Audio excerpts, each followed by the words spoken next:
Movie Recap Tagalog here. Si Kiju ay isang photographer at nagpapatakbo ng isang maliit na photo studio. Siya ang ikapitong may-ari ng photo studio at ang shop ay para lamang sa mga multo.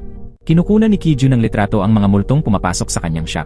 Samantala, si Hanbom ay isang attorney na masigasig sa kanyang trabaho at hindi nagpaparaya sa anumang uri ng kawalan ng katarungan. Sa hindi inaasahan, napasama siya sa pakikipag-partner sa photo studio ni Kiju. Nagsisimula ang kwento sa binatang ito na isinumpa na hindi mabubuhay ng lampas sa edad na 35. Lahat ng kanyang magiging salinlahi ay daranas ng parehong kapalaran. Dahil lamang sa pag-aari niya ng isang misteryosong kamera mula pa noong sinaunang panahon, napilitan siyang tapusin ang misyon na iniwan ng kanyang mga ninuno bago siya pumanaw. Ang kuhanan ng litrato ang mga alaala na nais panatilihin ng mga yumao. Noong araw na yon, habang nakikinig sa pangangaral ng pari sa simbahan, kunwari nakatulog si Kiju. Nang makita yon, ginising siya ni Assistant Go upang pumunta sa photo studio at magtrabaho. Dahil sa uri ng kanyang trabaho, palagi siyang ginagambala ng mga multo. Maging ang dalawa niyang katulong ay hindi rin tao. Nang makita ng kanyang assistant na ayaw na talagang bumalik ni Kiju sa trabaho, gumamit ito ng puwersa. Binuhat siya ng assistant at dinala pabalik sa photo studio. Dahil isa lamang multo ang kanyang assistant, ang nakikita lamang ng mga tao ay parang lumulutang si Kiju sa hangin. Dahil dito, nag-uwian ng saya at pagkasabik ang pari at ang lahat ng naroon, iniisip na nagpapakita ang Diyos. Ngunit ang totoo, may patakaran ang yinyang photo studio, kailangang laging naroon ang may-ari tuwing may kliyente. Sa pagkakataong ito, ang kliyente ay isang dalaga na pumanaw nang hindi man lang nahahawakan ang kamay ng kahit sinong lalaki. Ngunit nang malapit nang dumikit ang labi ng dalaga kay Kiju, naramdaman niya ang pagbabago sa katawan ng babae. Unti-unti itong bumabalik sa anyo niya bago siya pumanaw. Mabilis niyang ininulat ang kanyang mga mata at tinanggihan ang dalaga, kaya't labis itong nagalit. Nagkaroon pa ng pagtatalo si Kiju at ang kanyang assistant dahil mayroon lamang siyang 3 segundo at hindi niya pinilit tiisin upang hindi masira ang photo studio ng isang babaeng multo. Samantala, sa ibang lugar, dumating ang isang lalaking nakasuot ng pulang suit sa law office ni Sumi. Kahit mayroon siyang supercar, sinadya niyang sumakay ng subway upang mangharas ng mga babae. Sa kasamaang palad, hindi niya nadatnan si Attorney Sumi. Sa halip, nakaharap niya ang isang part-timer, si Hanbom. Lahat ng sinabi niya ay naitala ni Hanbom bilang ebidensya para sa pulisya. Pagkaalis niya ng galit na galit, dumating din si Attorney Sumi sa opisina. Galit na galit siya dahil pinalayas ni Hanbom ang kanyang kliyente, kaya't agad niya itong pinagalitan. Ngunit lumabas na si Hanbom ay hindi basta part-timer kundi isa ring lawyer. Dati siyang prosecutor, ngunit kinamuhian siya ng chief prosecutor na si Lee at ibinaba ang kanyang posisyon. 3 taon na mula noon at hindi pa rin siya nakatatanggap ng magandang kaso. Tinanggihan niyang sundin ang payo ni Attorney Sumi. Mas nais niyang kumayod mag-isa kaysa bumalik at humingi ng tawad kay Chief Prosecutor Lee. Bagamat nag-aalala pa rin siya sa babala nito noon na hindi na siya muling makatatanggap ng kaso kapag iniwan niya ito. Samantala, nagkasakit si Kiju dahil sa sobrang takot. Hindi ito ang unang beses na muntik na siyang mamatay ngayong buwan. Labis itong ikinabahala ni Assistant Go. Hindi nila akalaing nakakatakot palang galitin ang isang dalagang multo. Dahil hindi nila natupad ang kanyang hiling, sinunog niya ang photo studio. Sa ospital, hindi na nais ng asawa na magdusa pa ang kanyang kabiyak, kaya matapos niyang punasan ang mukha nito, tinakpan niya ito ng unan hanggang sa siya'y mamatay sa pagkasuffocate. Samantala, naapula rin ang apoy, ngunit natupok ang bahay at mga puno.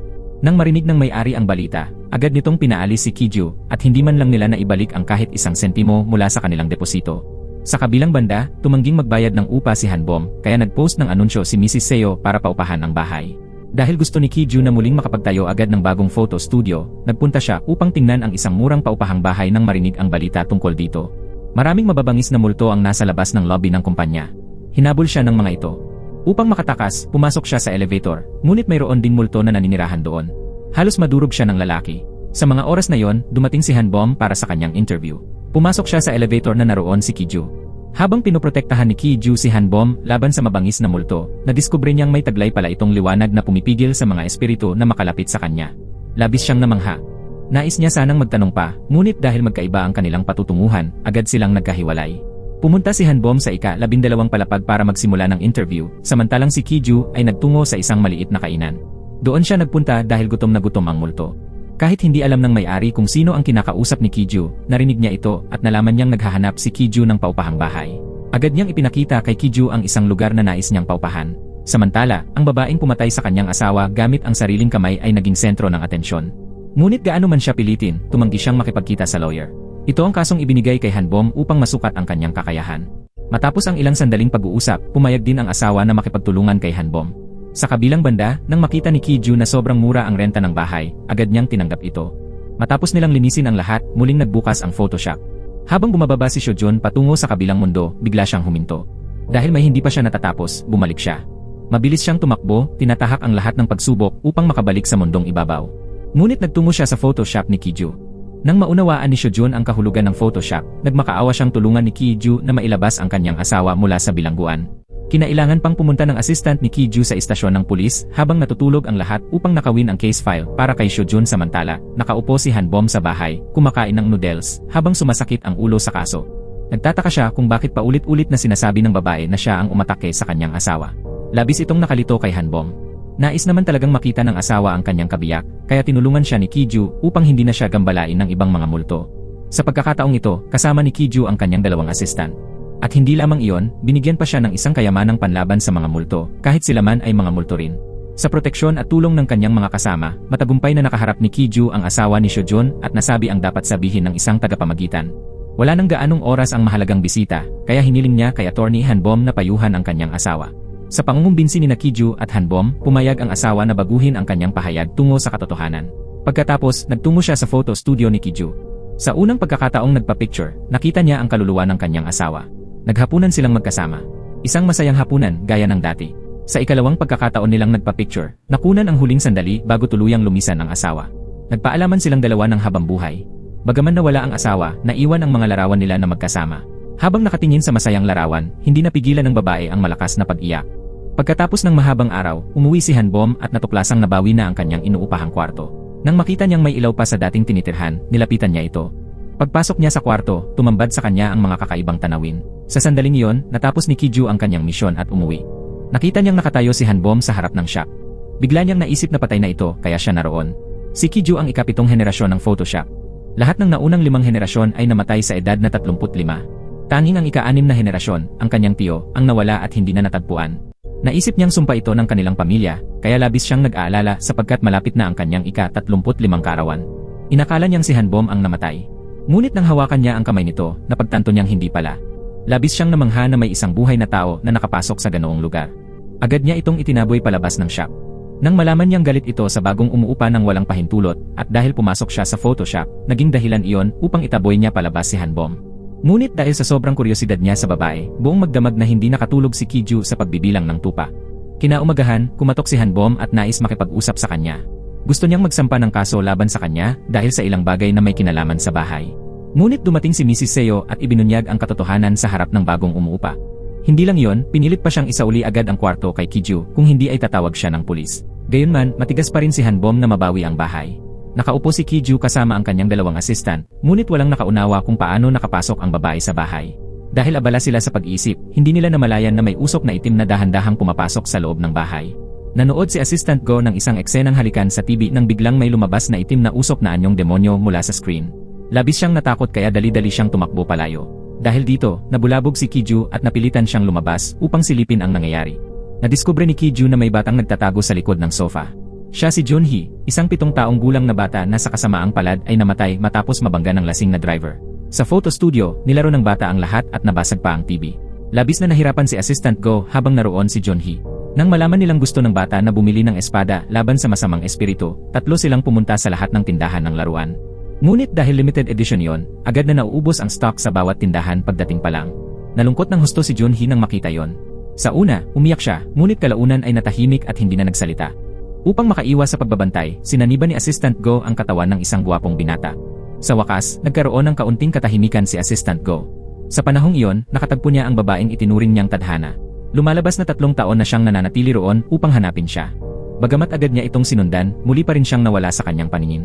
Pag-uwi ni Ki-ju, nadatnan niya si Han-bom kasama ang isang batang kamukhang-kamukha ng kanyang naging kliyente. Inakala niyang si Jun-hee iyon, kaya't ipinilit niyang isama ang bata pauwi sa shop. Ngunit hindi inaasahan, kinagat siya ng bata at tumakbo palayo. Napilitan si Han-bom na habulin ito. Nagtataka si Ki-ju kung sino ba talaga ang misteryosang babae na ilang araw na niyang nakikita nang dumating si Assistant Go at ikinuwento ang kanyang magandang balita. Dahil laging malamig ang mga alay, nagdesisyon si Ki-ju na kumain sa labas ngayong araw. Biglang dumating si Han-bom at naupo ng natural sa kanyang mesa. Muli niyang binanggit ang tungkol sa paupahang bahay. Tumigil sa pagkain si Ki-ju at agad na tumayo upang umalis. Gayunpaman, hindi pa rin niya maalis sa isipan si Han-bom. Sapagkat siya lamang ang nag-iisang nakapasok sa kanyang shop at nakakakita rin ng mga taong kanyang nakikita. Nag-iisip pa si Ki-ju nang lumapit si Assistant Go. Nadiskubre pala niyang natagpuan na ang espada laban sa masamang espiritu, kaya't dali-dali niyang ipinaalam kay Ki-ju. Bago umalis si Ki-ju upang bumili ng laruan, iniutos niya sa 2 assistant na bantayang mabuti si Jun-hee. Ngunit dahil sa gandang-ganda sa paputok ang dalawa, nakalimutan nila at nakatakas si Jun-hee. Upang hindi magalit ang landlady, nagtungo si Hanbom sa kanyang shop. Doon, nakaupo siya sa mesa at kumakain ng maanghang na tteokbokki kasama ang isang bata. Dumating naman si Ki-ju na may nakasabit na espada sa kanyang likuran. Inakala niyang nakataka si Junhee mula sa dalawang assistant at sumama kay Hanbom. Kaya't agad niyang binuhat ang bata at binalak na iuwi. Ngunit hindi niya inaasahan na dumating din ang dalawang assistant dala si Junhee. Lumabas na hindi pala si Junhee ang kasama ni Hanbom kundi si Junda, ang kakambal ni Junhee. Nakita ni Junhee na pinipigilan ng kanyang kakambal si Ki-ju, kaya binugbog niya si Ki-ju dahil inakala niyang inaapi nito ang kanyang kapatid. Matapos malaman na hindi espada ang dahilan ng paglitaw ni Junhee kundi ang kanyang matinding pagnanais na makita ang kakambal, wala nang nagawa si Ki-ju at bumalik na lamang sa bahay. Habang tinitingnan ang scorecard sa kainan kahapon, nadismaya siya. Lumabas na hindi pala nakakakita ng patay si Hanbom tulad ng kanyang inakala. Bukas ay kaarawan ni Junda ngunit sa mga oras na yon, abala ang bata sa pag-impake ng gamit upang lumipat sa Amerika. Sa paalala ng guro, binuksan niya ang kanyang locker at nadiskubre ang espada ng lumilipad na dragon sa loob. Yakap-yakap ang espada, naalala ni Junda ang kanyang kuya at napahagulgol. Pagkaraan ng ilang araw na pagtatayo ni Hanbom ng tent sa harap ng kanyang bahay, napilitan si Ki-ju na tumawag ng pulis upang paalisin siya. Ngayon, wala na siyang mapuntahan. Nais malaman ni Ki-ju ang karagdagang impormasyon tungkol kina Junhee at Junda, kaya sinaniban ni Assistant Go ang isang babae. Pagkatapos, nagkunwaring magkasintahan sina Ki-ju at Go at pumunta sa bahay ampunan kung saan iniwan ang dalawang bata noong sila'y musmos pa. Dahil malapit nang matapos ang oras ni Junhee sa mundo, sinubukan ni Ki-ju na hikayatin siyang magpakuha ng litrato. Bagamat ang pamamaalam ay katapusan, hindi maiwan ni Junhee ang kanyang kapatid na puno ng pangungulila. Nakatayo si Junda sa harap ng tindahan kung saan nila unang nakita ang espada. Doon siya humagulhol ng todo dahil labis niyang namimiss ang kanyang kuya. Nais tulungan ni Ki-ju si Junhee na makita ang kanyang kapatid sa huling pagkakataon, ngunit hindi ito naniwala. Napilitan siyang magsagawa ng isang exorcism para sa 7 taong gulang na bata. Dahil pinagtatawanan siya ng lahat ng nakapaligid, labis siyang nahiya. Pagbalik ni Junda sa Photoshop, nagdao silang 3 ng handaan para sa kanyang kaarawan. Matapos magbigay ng payo sa kanyang kapatid at magpakuha ng litrato, natupad na ni Junhee ang kanyang hiling at tuluyan ng lumisan. Hindi na nakabalik si Junda kahit gabi na, kaya't nag-alala ang direktor at tumawag kay Hanbom. Nang marinig iyon, agad siyang nagpunta sa direktor, nakalimutan ang balak ni Ki-ju na pumasok sa shop. Ipinakita ni Junda ang litrato nila ng kanyang kuya at ang espadang iniwan nito. Labis na nagulat si Hanbom at lahat ng naroon. Nadama ni Ki-ju ang masamang presensya sa kanyang pag-uwi. Maraming multo ang naghihintay upang questionin siya tungkol sa kamera. Halos mawala na ang kanyang buhay sa kanilang kamay nang dumating si Hanbom at iniligtas siya. Hindi sinasadya, nakalikha silang dalawa ng isang selyong may asul na liwanag. Ngunit kahit iniligtas siya ni Hanbom, isinumbong pa rin siya nito sa pulis, dahilan upang madala siya sa istasyon. Unay gusto nilang maghiwalay ng upuan, ngunit dahil paulit-ulit na kinakalabit ng mga multo si Ki-ju, napilitan siyang umupo malapit kay Hanbom. Halos mabaliw si Hanbom nang malaman niyang nakalaya ito, sapagkat sinabi ni Junda na sumama siya ng kusa. Medyo nadismaya si Hanbom dahil ilang beses nang naisusumbong si Ki-ju at ngayong pagkakataon, napilitan siyang gumawa ng kasulatan sa harap ng pulis. Nang makita ni Assistant Go na inupuan na ng iba ang dati niyang lugar, tinakot niya ito. Dahil doon, hindi nasagot ni Assistant Go ang tawag ni Ki-ju.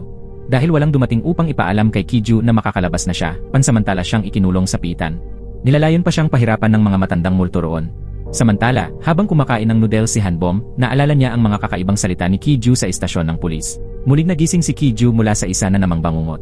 Noon lamang dumating si Assistant Go upang piyansahan siya. Lubos na naguluhan si Ki-ju kung ano ba talaga ang dinala ng Diyos sa kanyang buhay, kaya nagtungo siya sa pari upang humanap ng kasagutan. Ngunit nang malaman niyang multo na pala ang kausap niya, labis siyang natakot at tumakbo palayo, hindi na pinakinggan ang sinasabi ng pari. Upang matagpuan si Hanbom, kinailangan niyang kunan ng larawan si Mrs. Seo. Pagkatapos, humingi siya rito ng impormasyon. Matapos niyang sabihin kay Hanbom ang tungkol sa kanyang kakayahang makakita ng mga multo, pinatunayan niyang totoo iyon gaya ng hiling nito. Bago siya umalis, hindi niya nakalimutang mag-iwan ng isang appointment at isang sobre. Katatapos lang isara ni Mrs. Seo ang tindahan nang sabay na natapos si Hanbom sa trabaho. Sadyang dumiretso rito si Hanbom upang tulungan siya. Masaya pa silang nag-uusap nang bigla nitong maisipang magbenta rin ng maanghang na tteokbokki tulad ni Mrs. Seo. Dahil dito, nagalit si Mrs. Seo at tumangging sumama sa kanya. Nag-aayos si Ki-ju ng Photoshop habang hinihintay ang pagdating ni Hanbom nang biglang bumukas ang pintuan ng kabilang mundo at pumasok ang pari. Lumalabas na mayroon din pala siyang mga bagay na ipapagawa kay Mrs. Seo. Napilitan si Assistant Baek na pumasok ng palihim upang nakawin ang isang guhit at ang natitirang gawain ay ipinasa kina Assistant Go at Ki-ju. Ngayong araw, habang nagtitinda, nalaman ni Mrs. Seo ang kasalukuyang kalagayan ni Hanbom mula sa isang kapwa negosyante. Labis siyang nalungkot. Nang maalala ni Hanbom ang paanyaya sa shop ni Ki-ju, nag-ipon siya ng lakas ng loob at pumasok. Ipinakita ni Ki-ju sa kanya ang lahat ng naipon na tagumpay ng shop sa nakalipas na daang taon. Labis itong ikinagulat ni Hanbom. Pagkatapos niyang ipakita ang mundong ginagalawan niya, nakiusap siya rito na siya'y protektahan. Sapagkat may natitira na lamang na 100 araw bago sumapit ang kanyang kaarawan, at tanging ang bilog na kinabibilangan ni Hanbom ang makapipigil sa demonyo na hawakan siya. Dahil sa kahilingan ng pari, kinailangan ni Kiju na palihim na pumasok sa simbahan. Habang hinahanap niya ang password ng laptop nito, sa kasamaang palad, siya ay natuklasan. Kahit hindi niya gusto si Chief Prosecutor Lee, nag-ayos pa rin ng maganda si Hanbom upang dumalo sa party.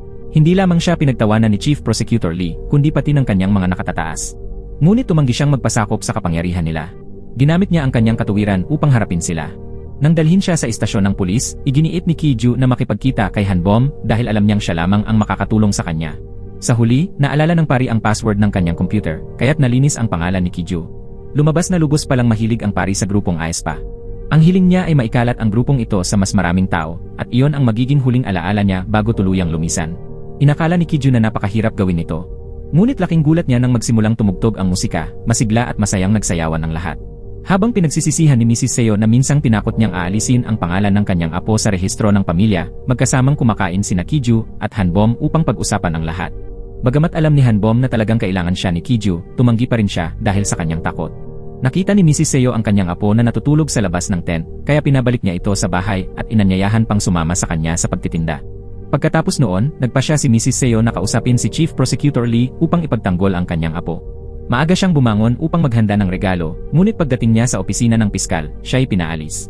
Labis siyang nainis mula pa sa umaga, ngunit hindi niya inisip na may problema na pala siya. Pinilit pa rin niyang habulin ang boss.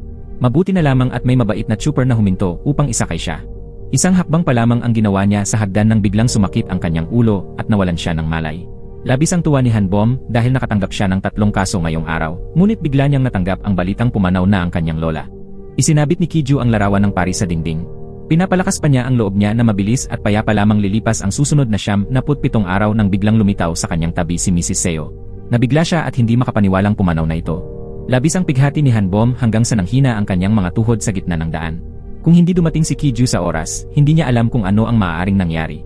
Umiiyak siya at umaasang buhay pa ang kanyang lola. Maging ang lola sa malayo ay lumuluha rin.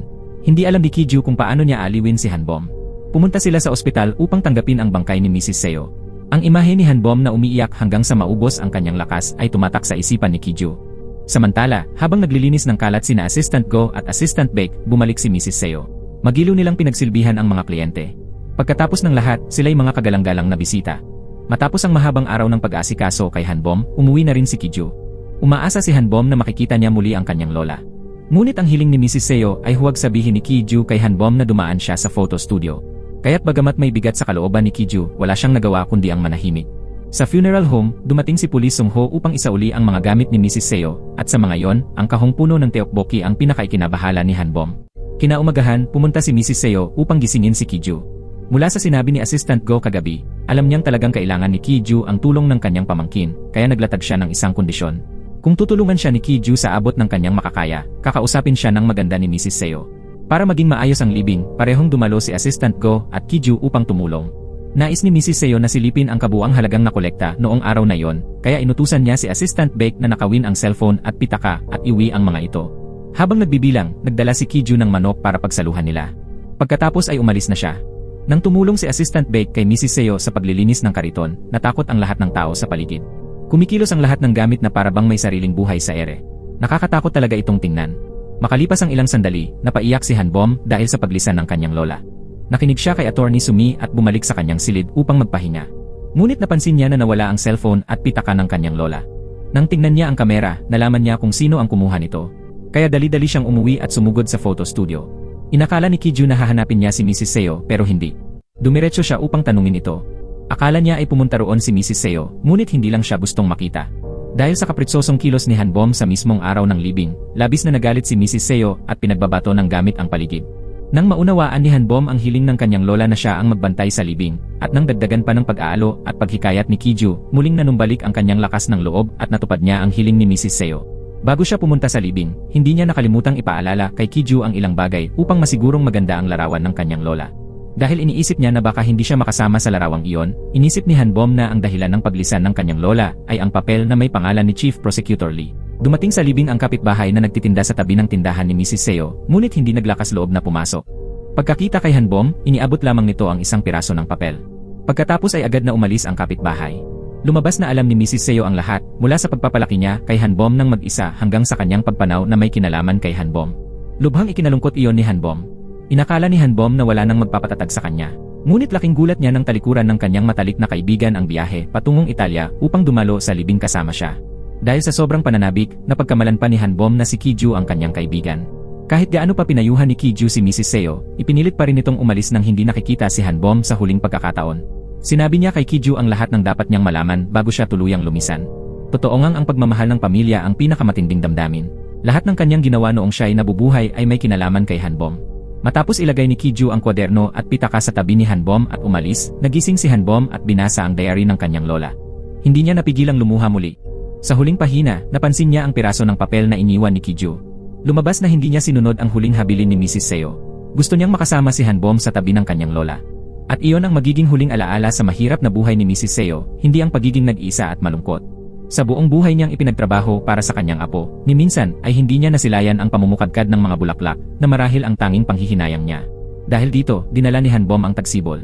Kaya nilabag ni Kiju ang patakaran at kinunan si Mrs. Seo ng larawan sa labas. Ang pamamaalam ay siyang wakas. Kahit mabigat sa loob, alam ni Hanbom na kailangan pa ring lumisan ng kanyang lola.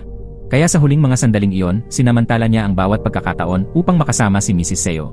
Ang larawang kuha sa hardin ng bulaklak ang opisyal na naging huling alaala bago tuluyang lumisan si Mrs. Seo.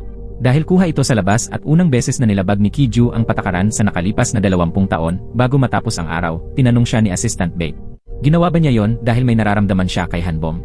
Ngunit hindi iyon ang totoo. Lumabas na sariwa pa sa alaala ni Kiju ang huling pamamaalam niya at ng kanyang tiyuhin. Inakala niyang magkikita pa sila, ngunit mula noon ay hindi na ito muling nagpakita. Gusto lang ni Kiju na hindi maranasan ni Hanbom ang parehong sakit. Lubos na ikinabahala ni Kiju ang magiging epekto ng litrato kay Hanbom. Ngunit nang makita niyang kalmado nitong inilista ang mga multong kanyang nakikita, labis siyang nagulat. Hindi alam ni Kiju kung maibabalik pa ni Hanbom ang dati nitong kalagayan. Sa kasalukuyan, labis siyang nababahala dahil nakikita pa rin ito ang mga multo. Naalala ni Hanbom na mayroon pa siyang mahalagang pagpupulong kaya dali-dali siyang umalis. Kahit nasa loob siya ng safety circle, hindi pa rin mapakali si Kiju. Bago ito umalis, binigyan niya ito ng ilang gamit na panlaban. Para mas panatag siya, iniabot din niya ang kanyang numero ng telepono para sa oras ng kagipitan. Ngunit dahil nag-alala siyang baka hindi alam ni Hanbom kung ano ang ibig sabihin ng emergency call, ipinaliwanag pa niya ito. Sabi ni Kiju, natutulog siya sa umaga kaya huwag siyang tawagan. Gabi naman siya nagtatrabaho kaya huwag din siyang tawagan o i-text dahil madali siyang mawalan ng konsentrasyon. Maaari lang siyang tawagan kapag malapit ng mamatay.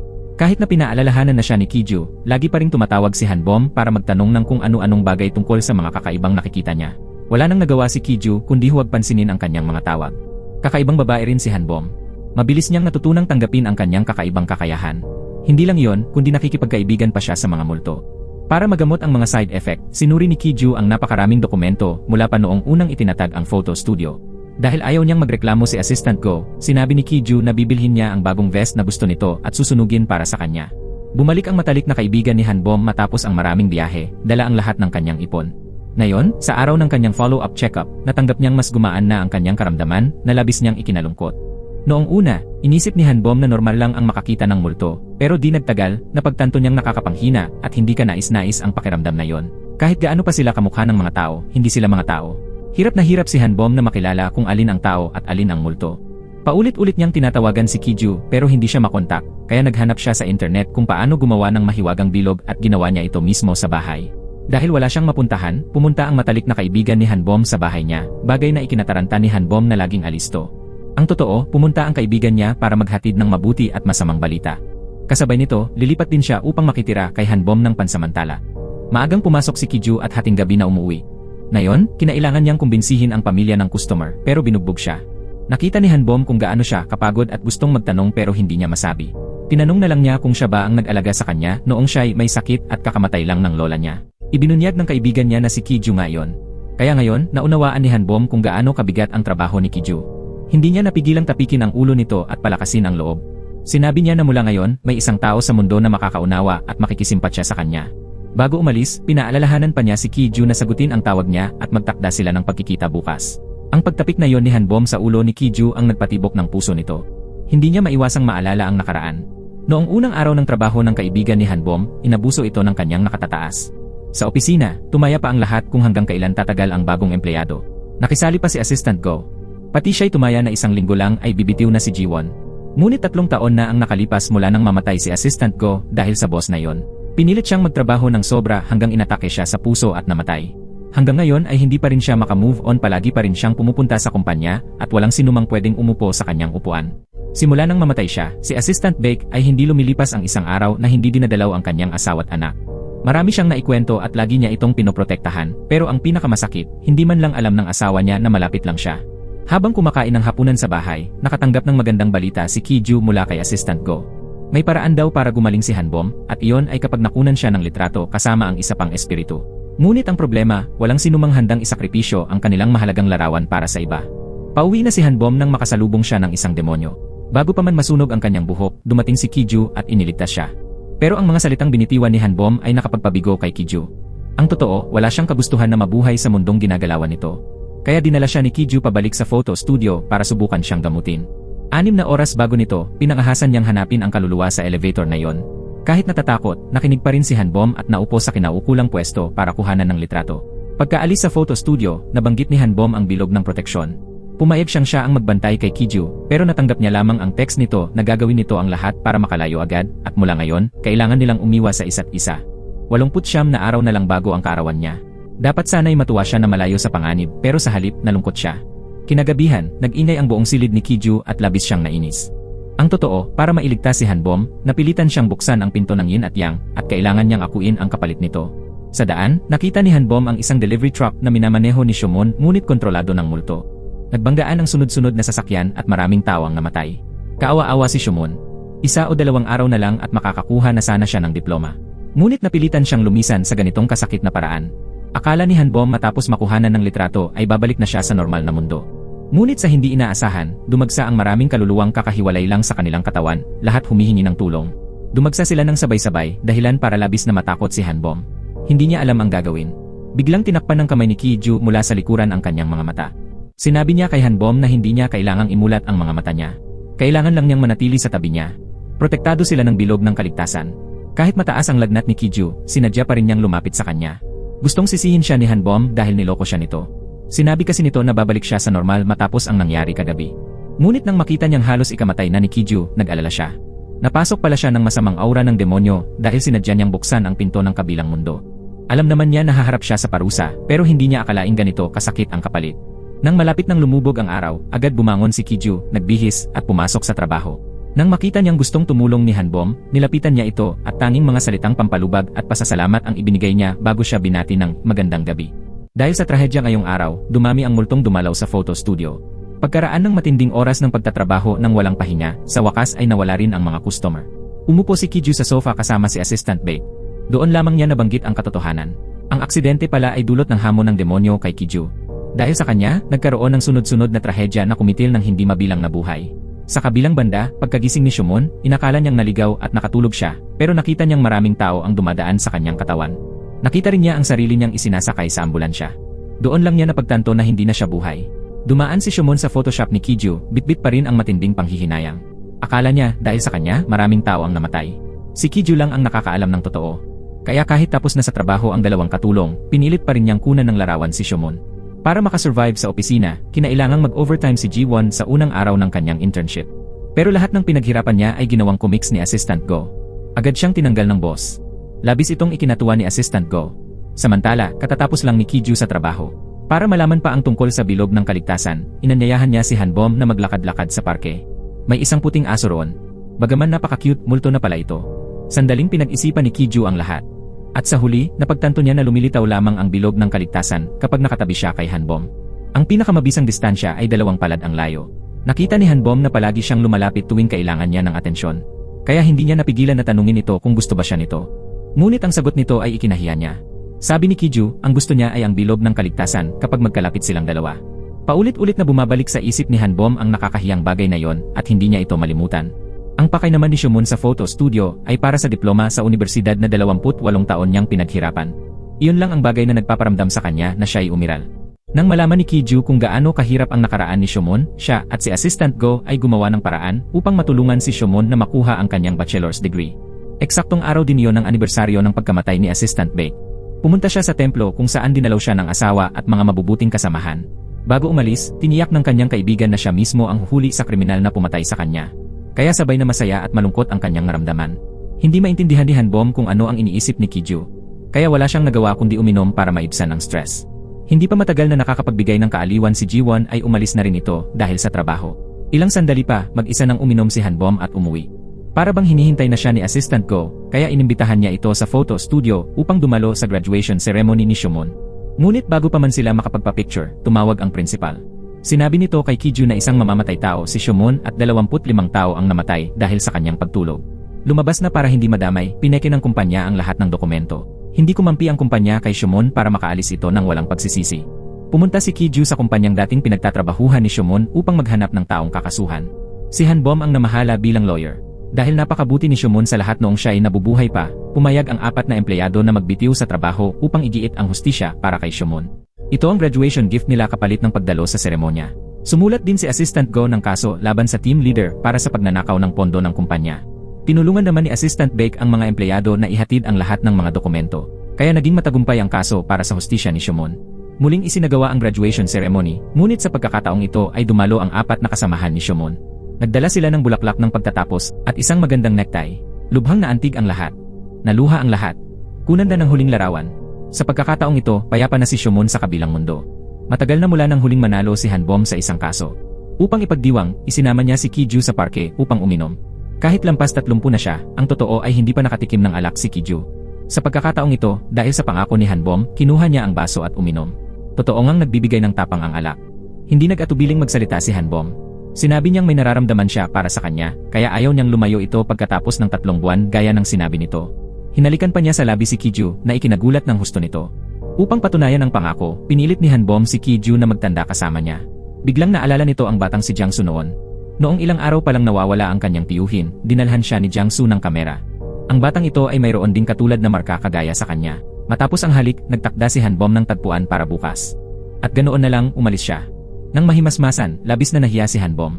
Gusto sana niyang umiwas pero patuloy siyang sinusundan ni Kiju. Sinabi niyang huwag na siyang sundan. Pero sagot nito, may multo sa kanyang likuran. Dahil takot siya sa multo, napilitan siyang manahimik. Ngunit ang totoo, isang batang multo lang iyon. Kakapat lang ni Kiju sa ulo ng bata nang makita niya ang isang pusang nakahandusay sa dugo. Dahil sa takot, agad siyang lumapit kay Hanbom. Noong una, nang makita niyang lumalayo ito sa kanya, alam ni Hanbom na nagsisinungaling siya. Pero nang tumabi ito sa kanya, bigla siyang nahiya. Alam niyang hindi na siya maaaring manatili rito sa loob ng 84 na araw. Kaya malinaw niyang sinabi sa kanya. Sinabi pa niya na dapat na nilang putulin ang kanilang relasyon ng mabilis at magpatuloy na lang sa kani-kanyang gawain. 2 araw pa lang ang lumipas ngunit 2 beses na niya itong tinanggihan. Sa kabilang panig, muntik nang mahuli si Jiwon sa trabaho. Pero nang makita niyang malungkot ang kaibigan, hindi niya nakalimutang payuhan si Hanbom na sumuko na lang. Dahil sa huli, kahit gaano pa ito kabuwapo, kung baliw naman ay wala na talagang pag-asa. Pero hindi pa rin magawa iyon ni Hanbom. Mahigit 402 na araw na siyang walang karelasyon at ngayon lang niya muling naramdaman ang init. Kaya napakahirap para sa kanya ang basta na lang sumuko.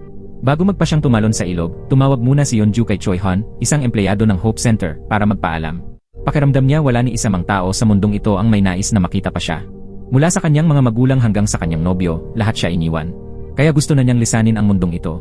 Sa mismong sandali na siya itatalon na, dumating si Choi Han at hinila siya paakyat.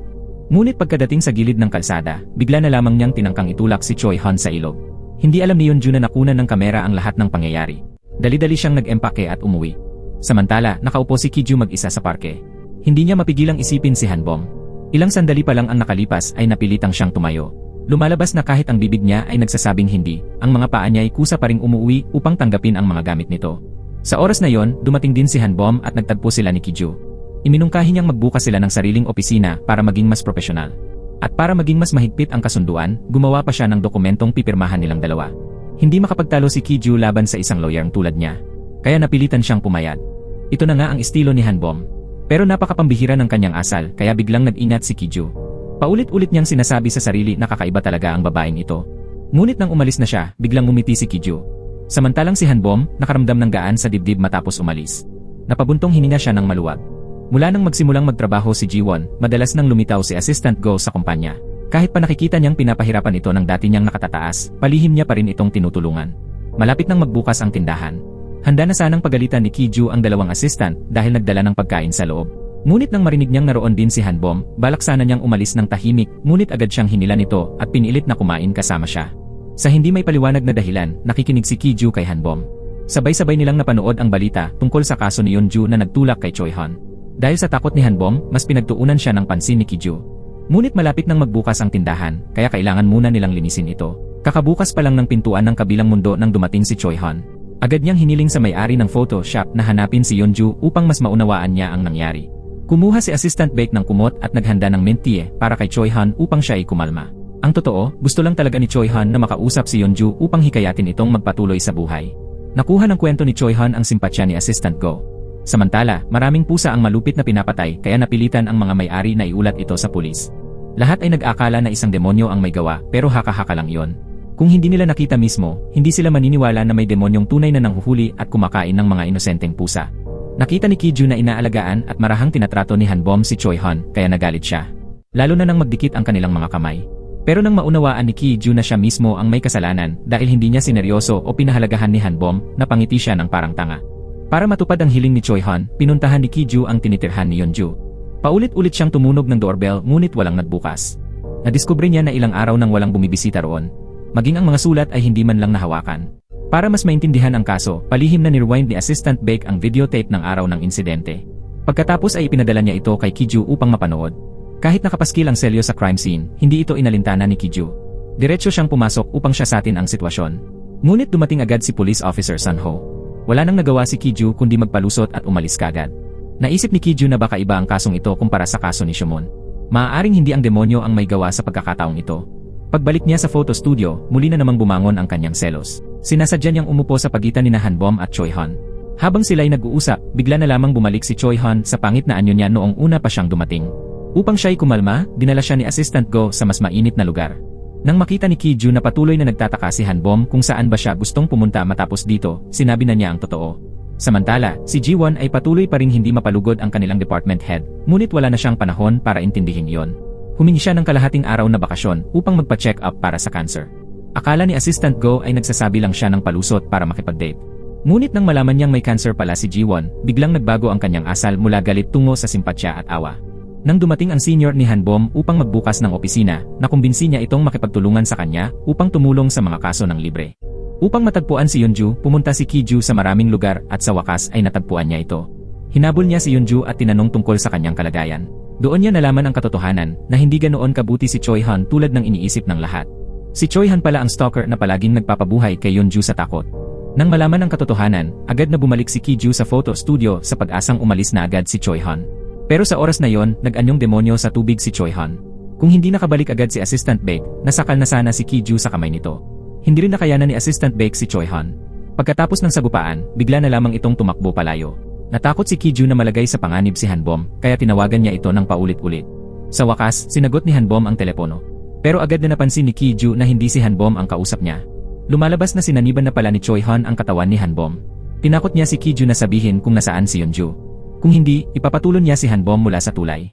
Habang tumataka si Choi Han, nasalubong niya si Hanbom. Walang kamalay-malay si Hanbom at isinama pa siya upang ipakilala sa kanyang senior para pag-usapan ang mga kaso. Labis ang saya ni Hanbom kaya nakalimutan niyang tawagan si Kiju. Ngunit sinabi ng kanyang senior na nagkukunwari lang si Choi Han na kawawa at mabait. Wala na siyang oras para tawagan si Kiju bago pa siya sinaniban ni Choi Han. Kaya't dumiretso ito sa tulay para takutin si Kiju. Dahil sa sobrang pag-aalala kay Hanbom, nagmadali si Kiju papunta roon. Kahit takot na takot siyang mahulog, pinilit pa rin niyang magpunta alang-alang kay Hanbom. Dahil 3 taon na siyang kasama ni Assistant Go, alam na niya kung paano magpalayas ng multo mula sa katawan ng tao. Matagumpay niyang nailigtas si Hanbom at na-activate ang safe zone. Pagkatapos, sinipa niya si Choi Han papalayo. Gusto sanang isama ni Choi Han sina Kiju at Hanbom sa kamatayan, pero pinigilan siya ni Assistant Baek at itinapon sa ilog. Sobrang nataranta si Hanbom nang magising siya. Agad naman siyang yakap at inaliw ni Kiju. Kitang-kita na sa oras na yon ang pag-aalala nila para sa isa't isa. Natakot si Assistant Go na baka siya rin ay maging multo, kaya nagpasya siyang tuparin agad ang kanyang huling kahilingan. Ilang araw nang hindi nabibisita ni Baek ang kanyang asawa. Kaya't pagkakatapos ng trabaho, nagpaalam agad si Assistant Baek at umalis. Natakot si Kiju na baka may sugat si Hanbom kaya iginiit niyang dalhin siya sa ospital. Inakala ng mga nurse na mag-asawa sila.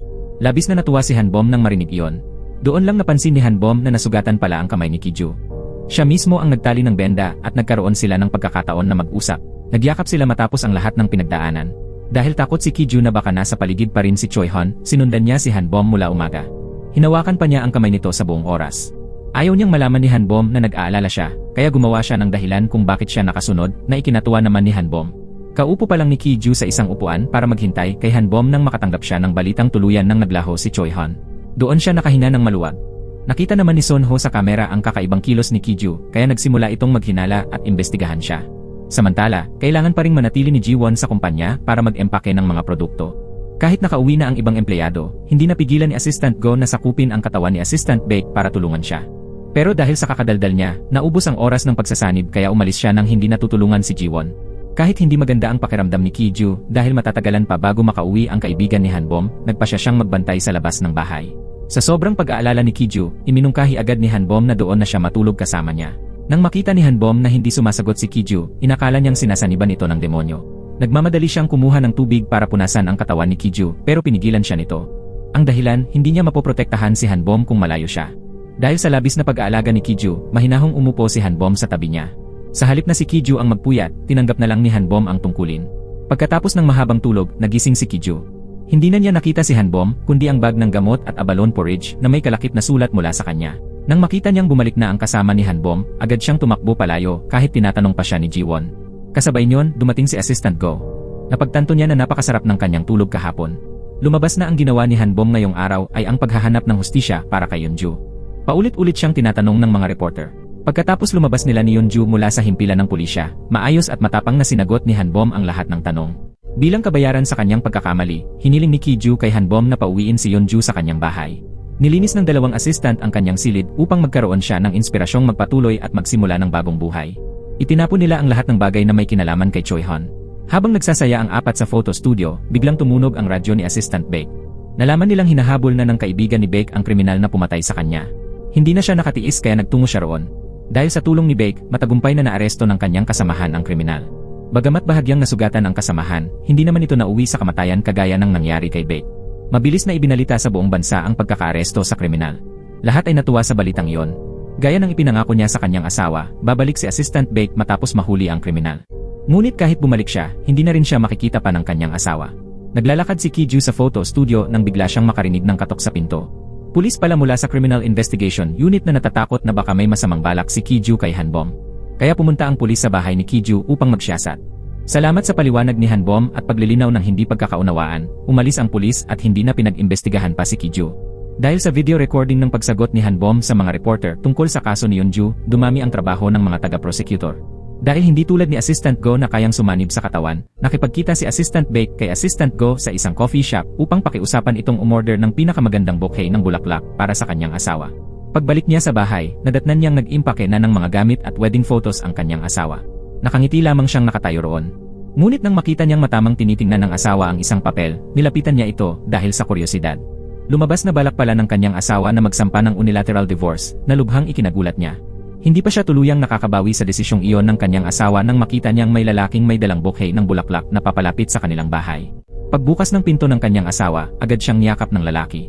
Sa kabilang banda, akala ng lahat ay tuluyan ng naglaho si Choi-han, pero hindi nila inasahang si Ki-ju pala ang susunod na pinupuntirya ng demonyong ito dahil tinulungan niya si Yeonju laban kay Choi-han. Nang makarating ang dalawang demonyo sa pampang ng ilog, agad na sinipsip ni Choi-han ang kaluluwa ng dalawang mangingisda, ngunit siya man ay sinipsip din ng isa pang demonyo. Samantala, naghahanda na si Ki-ju para sa kanyang paglisan gaya ng ginawa ng kanyang mga nakatatanda. Nagpakuha rin siya ng larawan gamit ang tradisyonal na kamera. Pagkatapos, ilalagay niya ito sa frame at isasabit sa dingding. Ipinagkatiwala ni Ki-ju kay Hanbom ang pagkuha ng larawang iyon. Dahil siya ay sanay na kumuha ng larawan para sa iba, labis siyang kabado. Para pakalmahin siya, umupo si Hanbom at nakipagpicture sa kanya. Bagamat madalas siyang bigyan ni Ki-ju ng mga balakid, palagi pa rin siyang nakakahanap ng dahilan upang makapasok sa mundo nito. Kaya nagpa siya si Ki-ju na magtapat. Kahit payak ang kanyang mga salita, bumawi naman siya sa pamamagitan ng kusa niyang paghalik sa kanya. Sa halip na tumanggi, gumanti rin ng halik si Hanbom. Habang abala si Hanbom sa pag-aaral ng photography, napaisip si Ki-ju tungkol sa nakaraan. Noon ay tinuruan na siya ng kanyang tiyuhin ng photography, ngunit tumanggi siyang matuto. Ipinangako pa niya sa kanyang tiyuhin na babalik siya balang araw, ngunit tumanggi ito dahil alam niyang hindi kayang buksan ng isang photographer ang pinto ng kabilang mundo sapagkat sila mismo'y hindi lubos na buhay o patay. Hindi napigilan ni Ki-ju ang sarili kaya't hinalikan niya si Hanbom sa labi. Kita niya ang gulat sa mukha nito. Agad niyang sinisi ang sarili. Plano na sana niyang umalis ng walang panghihinayang, pero dumating si Hanbom sa kanyang buhay at ginulo ang lahat ng kanyang nakaplano. Nang pinindot ni Hanbom ang shutter button, biglang naglabas ng kakaibang liwanag ang kamera. Malinaw na ginawa niya ng eksakto ang sinabi ni Ki-ju. Dahil nag-aalala na baka may masamang mangyari, nagbago ang isip ni Ki-ju at pinatigil ito sa pagkuha ng larawan. Hindi man lang tiningnan ni Kiju ang mga kuha. Abala silang naglalaro nang dumating si Assistant Go para hanapin sila. Agad silang nagtago kahit hindi nila alam kung bakit. Ramdam ni Assistant Go na may tao sa photo studio pero agad itong itinanggi ni Kiju. Nandoon lang si Assistant Go para imbitahan siya sa pagdiriwang ng pagkakahuli ng kriminal na pumatay kay Assistant Bake. Ikinuwento rin niyang napapansin niyang kakaiba ang ikinikilos ni Assistant Bake nitong mga nakaraang araw. Hindi na raw ito umuwi at hindi na rin dinadalaw ang kanyang asawa.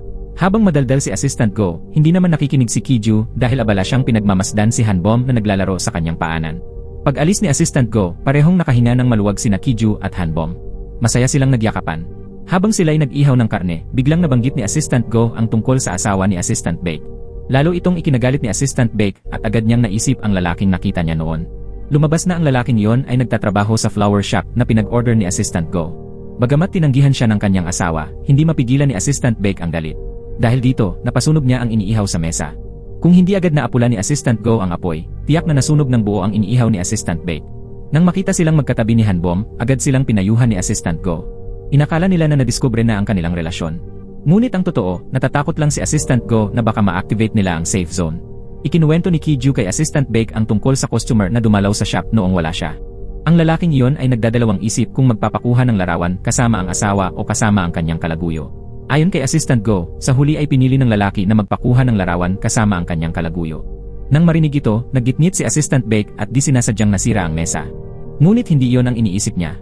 Agad niyang tinanong si Assistant Go tungkol sa flower shop na in-order nito ng bulaklak. Doon na unawaan ni Assistant Go ang dahilan ng pagkakaiba ng ikinikilos ni Assistant Bake, ngunit pinili ni Kiju na manahimik at sumama sa kanya. Sa oras na yon, nakabalik na rin sa bahay si Jiwon.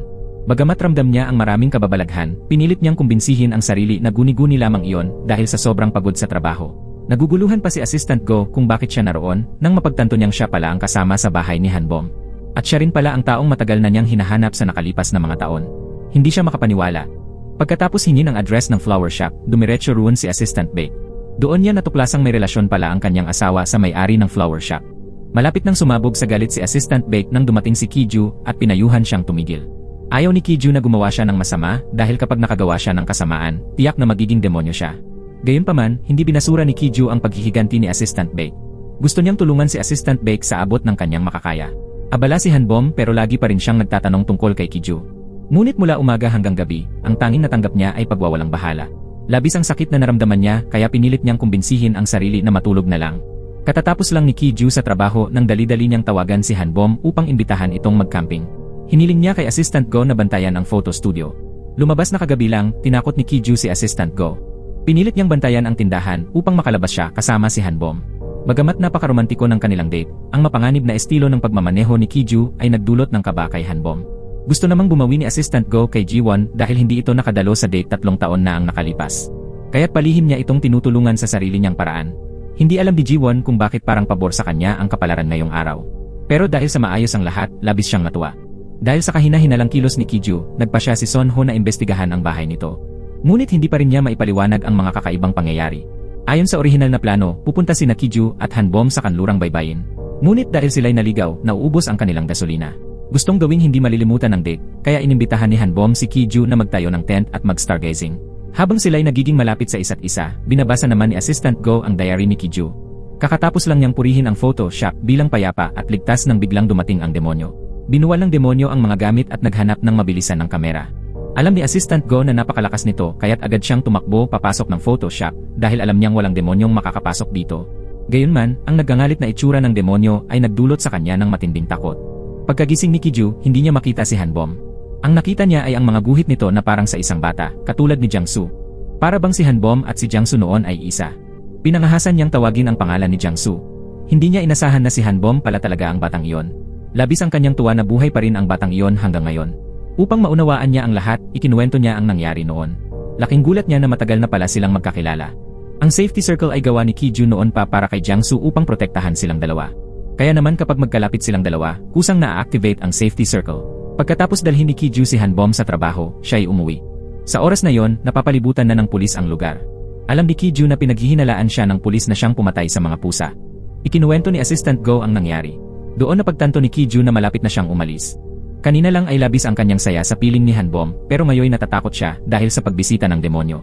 Bumalik na rin si Assistant Bake. Labis ang tuwa ni Kiju at Assistant Go sa kanyang pagbabalik. Pagkapasok nila sa Photoshop, nagulat sila nang makita si Yunchol. Pinatay si Yunchol sa sarili niyang bahay matapos maligo at ang pumatay ay siya ring nanisi sa kanya. Matagal nang nanatili si Yunchol doon. Ang kanyang mga ikinuwento ay naganap 3 taon na ang nakalipas. Ibig sabihin, maaari na siyang maging isang demonyo sa lalong madaling panahon. Nang unang tumapak si Yunchol sa Photoshop, ang tanging nais niya ay makaharap si Hanbom. Kaya't pagkakaalis niya, naghiwalay agad sina Assistant Baek at Kiju upang hanapin siya. Habang si Yunchol ay nagmamadaling naghahanap kay Hanbom, dumating naman si Hanbom sa Photoshop upang kunin ang larawan para kay Kiju. Katatapos lang niyang isabit ang larawan sa pader nang bigla itong tanggalin ni Assistant Go. Hindi niya alam kung bakit, ngunit ipinaliwanag ni Assistant Go na hindi ito magandang tradisyon. Ito ang lugar kung saan nakasabit ang memorial photo ng Photoshop. Alam niyang labis na nasaktan si Hanbom, kaya't kinausap nito si Kiju tungkol dito. Hindi makapaniwala si Kiju na alam na niyang malapit na siyang umalis sa mundong ito. Noon pa man, alam ni Kiju na may 50 araw na lang siya upang mabuhay. Dahil sa tapat na payo ni Assistant Go, nagpasya siyang magsulat ng ilang kahilingan sa isang sticky note. Hindi na siya nag-isip pa, agad niyang natapos ang mga nais, saka idinikit ito sa pader kung saan madali niya itong makikita. Sa kasalukuyan, napansin ni Hanbom na nauutal si Kiju sa kanyang sagot, kaya't agad niyang nahulaan na totoo ang sinabi ni Assistant Go. Ang larawang kanyang kuha ay memorial photo pala. Ayaw niyang paniwalaan ang narinig kaya't pinilit niyang buksan ang pintuan. Pagpasok niya sa bahay, nagulat siya sa kalendaryo sa mesa. Maraming araw na ang lumipas, lahat nakamarka ng pulang tinta. Mahigit 1 buwan na lang at kailangan nang umalis ni Kiju. Hindi maisip ni Hanbom na mangyayari ito ng biglaan. Kahit ipinaliwanag ni Kiju ang nangyayari sa kanilang pamilya, nang hahawakan na sana niya ang kamay ni Hanbom, umurong ito. May ilang salitang binitiwan si Hanbom saka siya umalis. Bagamat sugatan ang puso ni Kiju, oras na upang buksan ang tindahan. Wala siyang ibang magagawa kundi itago ang damdamin at magpatuloy sa trabaho. Akala niya may tinatago si Assistant Go dahil parang nagkukubli ito. Ngunit nalaman niyang tinatago pala nito ang portrait na dala ni Hanbom. Dumating din mula sa labas si Assistant Baek. Ibinigay ni Assistant Baek kay Kiju ang case file ng Anjin Villa na pinaniniwala ang crime scene ng pinaghihinalaang si Yunchol. Pagkabasa ng mga dokumento, naunawaan ni Kiju ang kaso. Si Yunchol at 2 pang kasabwat ang nahatulan ng pagpatay sa may-ari ng villa sa Anjin County. Dahil nakahanap ang pulisya ng ebidensya sa kanyang bahay na nagpapatunay na ito ay isang kaso ng pagpatay at pagnanakaw, nahatulan si Yunchol na makulong sa loob lamang ng 3 linggo. Nagsulat si Attorney Hanbom ng isang artikulo na nagsasabing walang katarungan sa kaso ni Yunchol. Dahil sa kapangyarihan ng opinyon ng publiko, nakalabas si Yunchol mula sa kulungan, ngunit kalaunan ay natagpo ang patay sa kanyang bahay na may konklusyon na kusa niyang nilisan ang mundong ito. Ang mga kaso bago at matapos si Yunchol ay may isang bagay na magkapareho. Parehong walang matibay na ebidensya upang makarating sa huling konklusyon, kaya mabilis na isinara ng prosecutor ang kaso. Tanging si Attorney Hanbom lamang ang naniwalang inosente si Yunchol, kaya kahit patay na siya, gusto pa rin niyang makita ito. Ang kailangang gawin ngayon ay hanapin si Yunchol bago pa niya matagpuan si Hanbom. Hindi nakalimutan ni Kiju na paalalahanan ang lahat na mag-ingat. Kung tunay na maging demonyo si Yunchol, ang kanyang kapangyarihan ay magiging ilang ulit na mas malakas kaysa kay Choi Han. Ayaw nang bumalik ni Hanbom sa kanyang opisina ng batas, kaya pumunta siya sa silid ng kanyang nakatatanda. Nakita ni Sumi na labis na malungkot si Hanbom, kaya binigyan niya ito ng ilang payo. Ngunit gaano man karami ang sabihin ni Sumi, hindi gumanda ang sitwasyon. Gaya ng sinabi ni Kiju, talagang umuwi si Yunchol. Labis siyang nasaktan nang makita ang kanyang ina at kapatid. Ang misyon ni Assistant Go ay simpleng sundan at protektahan si Hanbom, ngunit sa huli, aksidenteng nailantad ni Assistant Go na bumalik si Yunchol sa mundo ng tao upang hanapin si Hanbom. Sinundan ni Yunchol ang kanyang kapatid papunta sa trabaho at nalaman niyang matapos siyang makulong, naging miserable ang buhay nito. Hindi lang siya ininsulto ng dating kasintahan ng kapatid, kundi tumawa pa ito nang iginiit ng babae na protektahan ang kanyang kuya. Mula sa mga sinabi ng dating kasintahan, napagtanto ni Yunchol na itinuring na siyang wala na. Dahil sa sobrang galit, naging demonyo si Yunchol habang umiiyak ang kanyang kapatid. Noong sandaling iyon, dumating din sina Kiju at Assistant Baek sa kumpanyang pinapasukan ng kapatid. Saktong papatayin na ni Yunchol ang dating kasintahan nang maagapan siya ni Kiju at Assistant Baek. Nakita ni Yunchol na tila hindi matutupad ni Kiju at Assistant Baek ang kanyang hiling, kaya gusto niya itong asikasuhin mag-isa. Pinigilan siya ni Assistant Baek, ngunit agad siyang inatake ni Yunchol. Naglaban ng 2 multo, ngunit hindi kayang tapatan ng lakas ng mga multo ang kapangyarihan ng isang demonyo. Halos mabulunan si Kiju hanggang mamatay sa kamay ni Yunchol. Lumabas na dahil sa kasong ito, si Hanbom ay pinahirapan ni Chief Prosecutor Lee. Sa ilang malalambing na salita lamang mula kay Hanbom, nakinig si Yunchol at tumigil sa masamang ginagawa. Nangako pala siya kay Hanbom na hindi na siya gagawa muli ng masama. Ngunit nang makita ni Yunchol ang taong matagal na niyang hinahanap, agad siyang bumalik sa kanyang dating anyo. Nagsimulang umiyak si Yunchol nang may pang-aapi. Matapos maapi ng kanilang hepe, pumunta si Jiwon sa cafe upang bumili ng kung ano. Napansin niya na ang lalaking empleyado ngayon ay iba sa nakilala niya noong una, kaya siya ay nagduda. Ngunit sa sandaling iyon, dumating din ang dati niyang kasamahan na si Yeonmi. Sa muling pagkikita, labis na natuwa ang dalawa. Masaya silang nag-usap dahilan upang makalimutan ni Jiwon ang lalaking empleyado. Sa kabutihang palad, ang pag-uusap na iyon ang naglinaw ng maling akala tungkol sa blind date 3 taon na ang nakalipas. Unti-unti rin niyang napagtanto na tila may multong tumutulong sa kanya araw-araw. Matapos pakinggan ang kwento ni Yunchol, naunawaan ng lahat ang pinagmulan ng lahat. Gusto pala ni Yunchol na magkaroon ng kasal ang kanyang kapatid, ngunit sa kasamaang palad, naloko siya ng 2 kasabwat. Nang dumating sila sa villa, natagpuan na ni Yunchol ang mga bangkay ng 2 kasabwat. Dahil sa kwento ni Yunchol, nalaman ni Kiju ang kinaroroonan ng kanyang tiyuhin. Lumabas na patay na ang kanyang tiyuhin mula pa noong araw na yon. Sa direksyon ng tiyuhin ni Kiju, natagpuan ni Yunchol ang daan papunta rito. Kinailangan nilang maglakad ng matagal bago makarating sa pintuan ng yin at yang na patungo sa photo studio. Bagamat labis na nag-aalala ang lahat kay Kiju dahil 4 na oras at 45 minuto na siyang nasa loob, alam nilang ang pinakanakailangan niya ngayon ay ang mapag-isa, kaya't naghintay silang lahat sa labas. Bagamat hindi agad naglakas loob si Kiju na paniwalaan ang sinabi ni Yunchol dahil ang kanyang tiyuhin ang nagdala sa kanya rito, pinili pa rin niyang pagkatiwalaan si Yunchol. Ikiniulong din ni Yunchol ang kanyang sarili sa break room dahil natatakot siyang makasakit ng iba. Doon lamang nakaramdam ng kapanatagan si Kiju para pumunta sa Anjin Villa. Ginawa ng lahat ang lahat upang pigilan siya. Si Assistant Go ang pinakanakakaalam nito. Maaaring mawala ang buhay ni Kiju sa investigasyong ito.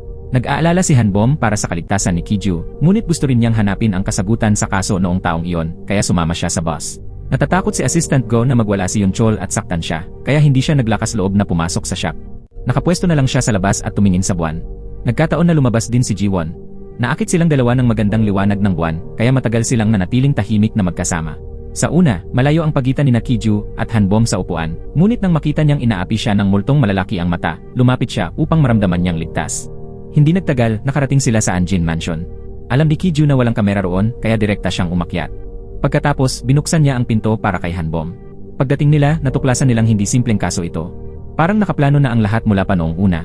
Habang nagsisiyasat sila, aksidente silang nakalikha ng kaguluhan, kaya nagdatingan ang mga tao upang alamin ang nangyayari. Sa kabutihang palad, agad na nakatakas ang dalawa, kaya hindi sila nadiskubre. Sa oras na yon, natuklasan ni Kiju ang 100 diretsong patungo sa likod bahay na wala man lang mga security camera. Napakaraming tanong ang sumulpot, kaya nagpa siya sina Kiju at Hanbom na bumalik sa Photoshop upang makinig ng impormasyon mula kay Assistant Bae. Lumabas na ang mga taong humahawak sa kaso ni Yunchol ay lahat suportado ni Chief Prosecutor Lee. Naalala ni Hanbom ang mga bagay na ginawa noon ni Chief Prosecutor Lee, kaya agad niyang napagtanto na siya ang nasa likod ng lahat. Malapit na ring magsara ang Photoshop. Sinabi ni Kiju sa lahat na magpahinga muna habang siya ay aalis upang alamin ang tungkol sa isang tao. Gusto namang makasiguro ni Jiwon na tinutulungan pa rin siya ng multo, kaya ginamit niya ang pera upang bumili ng 5 minutong oras mula sa empleyado ng cafe. Ang pakay niya ay gayahin ang nilalaman ng sulat. Dumiretso si Hanbom sa prosecutor's office upang kausapin si Chief Prosecutor Lee, ngunit isang hamon lang ang isinukli nito sa kanya. Samantala, naglilinis si Kiju ng silid nang bigla niyang makita ang kanyang tiyuhin na nakatayo sa kanyang harapan. Kahit marami itong sinabi, nakatayo lang ang kanyang tiyuhin na nakangiti. Pag-uwi ni Hanbom, agad na itinago ni Jiwon ang lahat ng kanyang hinahanap. Biglang niyakap ni Hanbom si Jiwon at nagsabi ng mga salitang hindi maintindihan. Medyo nagulat si Jiwon. Bilang isang multo, wala nang nagawa si Assistant Bae kundi panoorin ang kanyang asawa na mag-isa sa lahat ng bagay. Nang marinig niya ang usapan ng asawa at ng dating kasintahan nito, doon niya naisip na naging pabaya siya at walang puso sa asawa niya noon pa man. Samantala, sinapian ng demonyo ang isang kriminal upang habulin si Kiju. Paulit-ulit na tumatawag si Hanbom, ngunit hindi sumasagot si Kiju. Nang bumalik siya sa bahay nito, nakita niyang nakapak na ang mga gamit. Inisip ni Hanbom na lumipat na si Kiju. Hindi niya alam kung gaano kahirap ang laban ni Kiju laban sa masamang espiritu. Nang malapit na siyang mapatay, dumating si Hanbom upang iligtas ang kanyang buhay. Ngunit sobrang ikinabahala rin ni Kiju ang ginawa niya. Pagkatapos, sinabi ng dalawa ang lahat ng nais nilang sabihin sa isa't isa, at natural na nagkaayos sila. Habang abala silang mag-usap, galit na galit si Yunchol matapos marinig ang panayam ni Chief Prosecutor Lee dahil sinabi nitong siya ang tunay na may sala. Bago pa siya umatake, dumating si Assistant Bae upang pigilan si Yunchol at ibalik siya sa photo studio. Dahil nakatanggap ng banta, hindi agad umuwi si Chief Prosecutor Lee. Inutusan niya ang driver na huminto sa isang lugar. Natakot si Yunchol na baka maghirap ang kanyang kapatid, kaya ganoon ang kanyang naging asal. Ngunit nang malaman nilang natrap ni Kiju si Bam, hindi lang si Yunchol kundi pati si Hanbom ay nagulat. Lumabas na ang pinuntahan ni Chief Prosecutor Lee ay lugar ng kanyang tagpuan kay Inbeom. Habang hindi nakatingin si Inbeom, palihim na nag-text si Assistant Go kay Chief Prosecutor Lee gamit ang cellphone niya, kaya nangyari ang pagkikita nila. Na-record ni Assistant Go ang pag-uusap ni na Chief Prosecutor Lee at Inbeom. Nang aalis na si Inbeom, dumating si Assistant Bae kasama si Kiju sakay ng kotse. Laking gulat ng dalawang nakaupo sa likod nang makita nilang kusang umaandar ang kotse. Pagkabukas ng pinto, nagulat si Inbeom at mabilis na tumakbo upang makalayo. Agad namang pumasok si Kiju at diretsahang sinabi kay Chief Prosecutor Lee ang kanyang hiling. Walang puwang para sa negosasyon. Ang buong usapan ay puro pagbubunyag at babala ni Kiju kay Chief Prosecutor Lee. Sa labas ng kotse, patuloy na tumatango si Yunchol. Sa pag-uwi, nagkataong nakita ni Hanbom si Assistant Go. Hinila siya ni Assistant Go palayo upang magkaroon ng oras sina Kiju at Yunchol na mag-usap ng pribado. Ibinunyag ni Kiju kay Yunchol ang lahat ng dapat niyang malaman bago siya umalis. Bago siya tuluyang umalis, pinaalalahanan niya si Yunchol na pag-isipan ng mabuti kung ano ang tunay na ninanais niya. Habang pinapakinggan ang recording na iniwan sa kanya ni Kiju, naalala ni Hanbom ang nakaraan. Alam ni Kiju na kailangan niya ngayon ng kaaliwan, kaya tinawag niya ito upang pasayahin at asarin. Sumunod si Assistant Baek sa kanyang asawa papunta sa bahay ng ina nito. Habang palabas ng silid ang asawa, tinitigan niya ang bawat gamit na itinabi nito. Sunod-sunod na bumalik ang mga alaala sa kanyang isipan. Inakala ni Yunchol na sa huling sandali niya sa mundo ng tao ay hindi na niya makikita ang kanyang mga mahal sa buhay dahil hindi naniniwala ang kanyang kapatid sa mga multo. Ngunit sa hindi inaasahan, dumating ang kapatid at ina niya. Sa muling pagkikita matapos ang 3 taon, labis ang naging emosyon ng tatlo. Napakarami nilang nais sabihin sa isa't isa, ngunit walang sapat na lakas ng loob ang sinuman upang magsalita. Bago tuluyang lumisan, hindi nakalimutan ni Yunchol na pasalamatan si Hanbom sa ginawa nito upang makaalis siya ng mapayapa. Nangako naman si Hanbom na hahanapin niya ang tunay na salarin, papanagutin ito sa batas, at lilinisin ang pangalan ni Yunchol. Napansin ni Hanbom na magkahawig ang kanyang peklat at ang kay Kiju. Nais niyang makahanap ng paraan upang humaba pa ang buhay ni Kiju. Kaya sinikap niyang alalahanin ang mga nawalang alaala.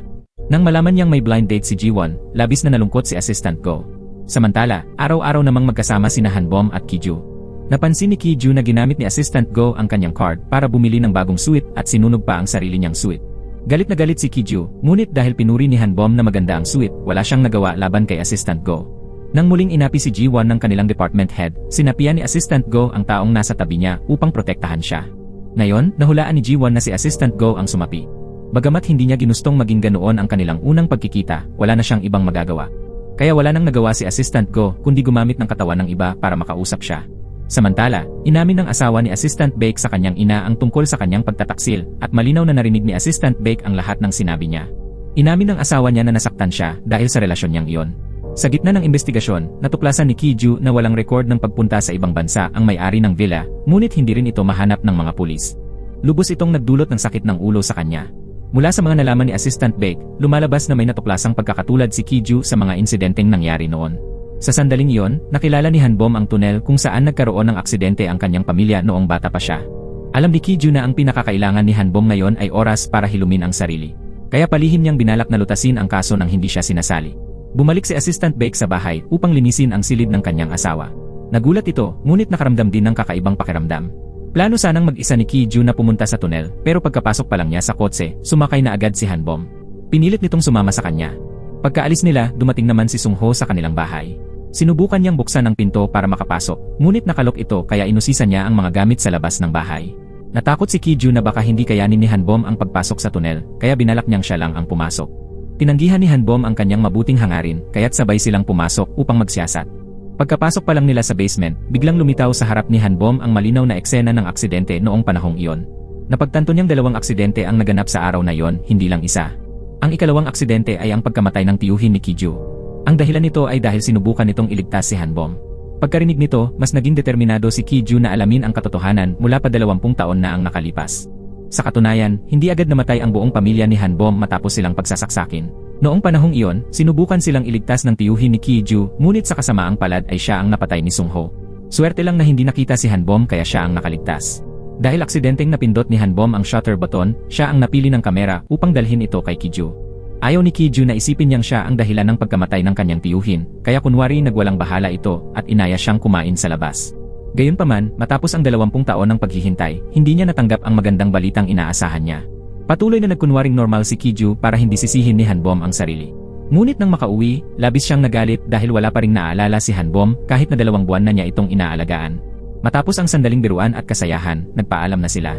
Pagbalik niya sa silid, nakita ni Hanbom si Jiwon na malungkot dahil sa blind date. Umupo siya at pinasaya ang kanyang matalik na kaibigan. Samantala, nakita ni Assistant Baek ang kanyang asawa na nagmamadaling pumunta sa templo sa kalagitnaan ng gabi. Inisip niyang may kakaiba kaya sumunod siya. Sa hindi inaasahan, nasaksihan niya ang eksenang umiiyak ang kanyang asawa at taimtim na nakikiusap na pakawalan siya. Dama ng kanyang asawa na hindi siya makahinga dahil sa presensya ni Assistant Baek. Nang malaman yon, palihim siyang sumang-ayon. Nangako si Hanbom na kung may mahahanap siyang anumang bakas, agad niya itong ipapaalam sa kapatid ni Yunchol. Kaya nakipagkita siya kay John Hee sa isang cafe para mag-usap. Sa opisina naman, patuloy na iniisip ni Chief Prosecutor Lee ang sinabi ni Kiju noong gabing iyon. Sa sobrang lalim ng kanyang pag-isip, ibinaba niya ang tawag ni Xiongsu. Ngunit sa parehong oras, nakatanggap din siya ng impormasyon tungkol sa ginagawa ni Hanbom. Dahil may mga tauhan siyang humahawak sa lahat at kumokontrol sa media, kampante siya. Lumabas na tumawag si Xiongsu dahil hawak siya ng mga siga na pinapabayaran siya ng utang. Patuloy na nagtataka si Jiwon kung bakit ang tagal sumagot ni Assistant Go. Yun pala ay magkasama sila ni Kiju na sinusubukang alamin kung paano mababali ang sumpa ng kamera. Katatapos palang magreklamo ni Assistant Go tungkol kay Assistant Baek nang pagalitan siya ni Kiju. Hinahanap ni Assistant Baek ang kinaroroonan ni Xiongsu. Muli ring napagalitan si Assistant Go ni Kiju dahil tinawag niya ng sobrang malapit ang pangalan ng kasintahan ng iba. Lubos itong ikinasakit ng damdamin ni Assistant Go. Handa na sana siyang bumalik sa trabaho nang marinig niyang may blind date si Jiwon. Kaya humingi siya ng maagang pag-alis upang makausap at makapagpaliwanag sa kanya. Matapos makuha ang kasagutang nais niya, mabilis ding tinapos ni Jiwon ang blind date. Lumabas na sinadya pala niyang gawin yon para lumitaw si Assistant Go. Si Sungho naman ay nais alamin ang propesyon ni Kiju, kaya pumunta siya sa bahay ng ina ni Yunchol para magtanong. Ngunit kahit nakuha na niya ang sagot, hindi pa rin siya makapaniwala na totoo yon. Samantala, sinisikap ni Hanbom na ibalik ang kanyang mga alaala kasama si Kiju noong bata pa sila.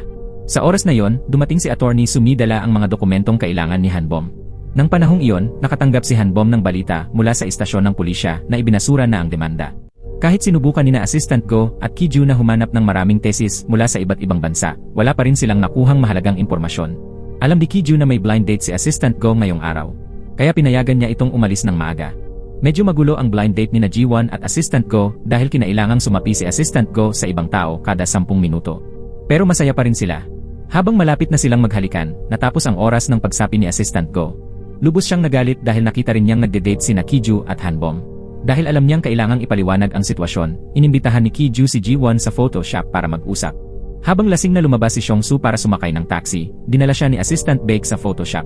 Pagkagising ni Xiongsu, nakita niya si Kiju sa tabi niya. Kaagad siyang tinakot ni Kiju tungkol kay Yunchol. Sobrang natakot siya kaya agad niyang tinawagan si Chief Prosecutor Lee upang blackmailin ito.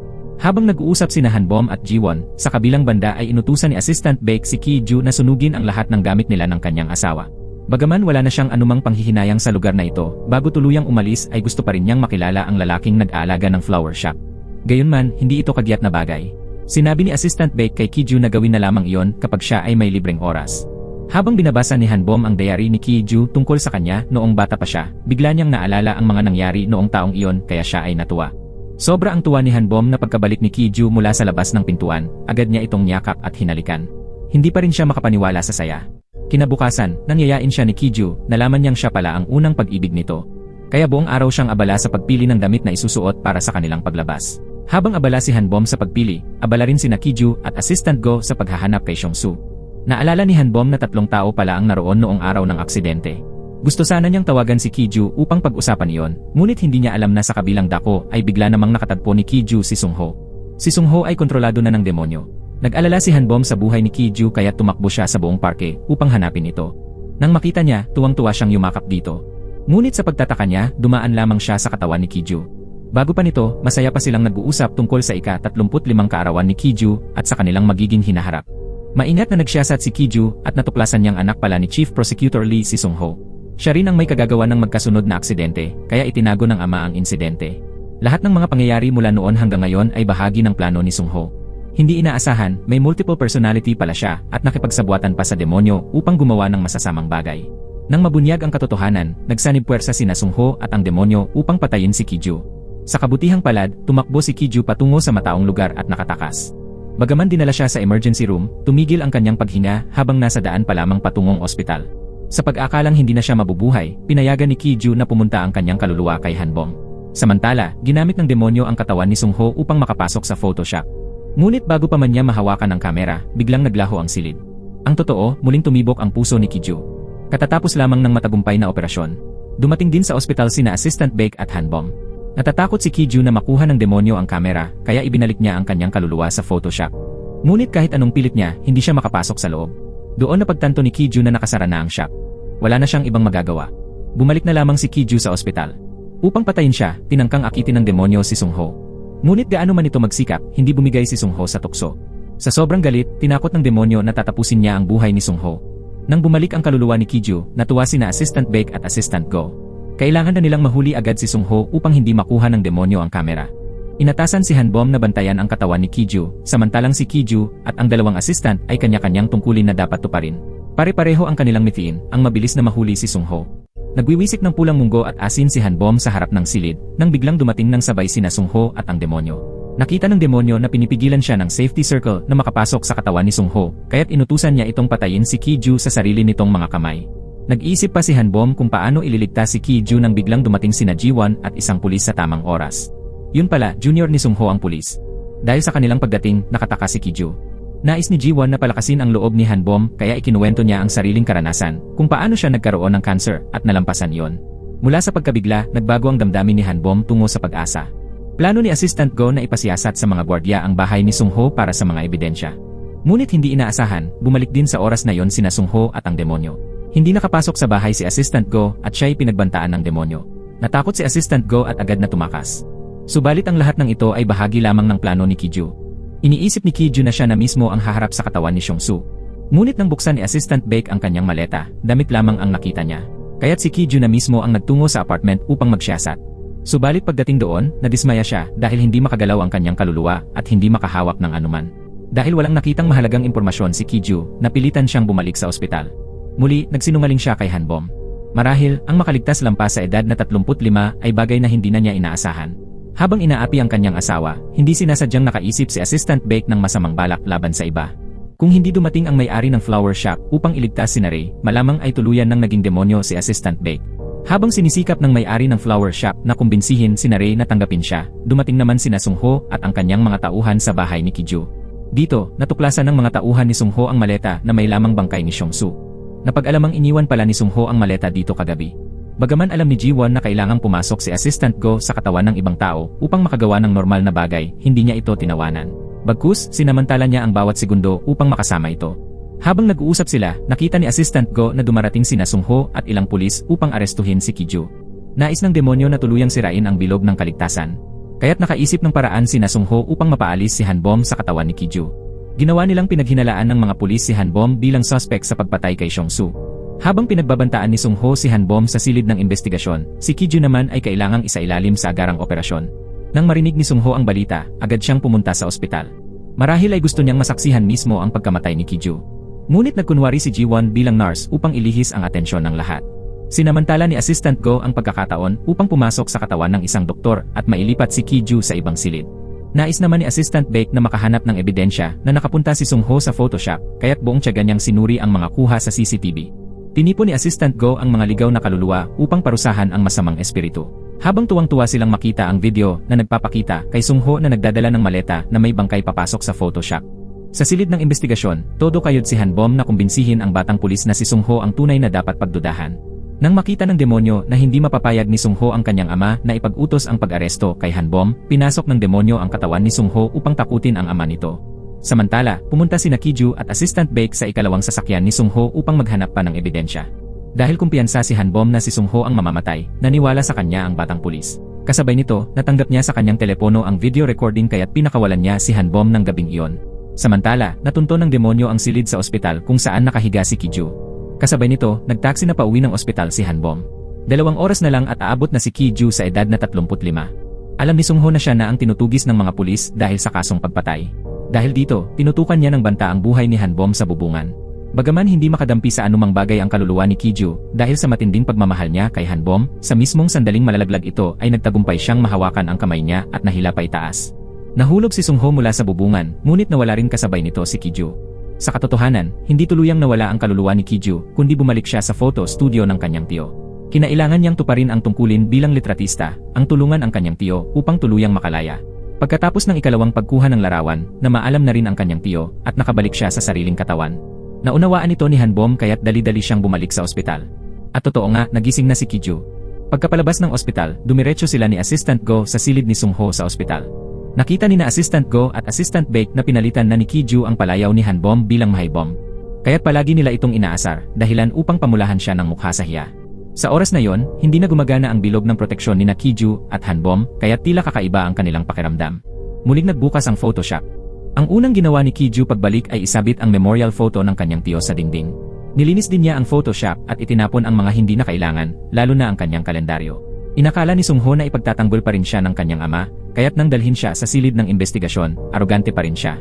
Ngunit nang ipakita ng pulisya ang pinakabagong artikulo, napaluha siya. Hindi iyon luha ng pagsisisi, kundi dahil gusto niyang mamatay ang kanyang ama kasabay niya.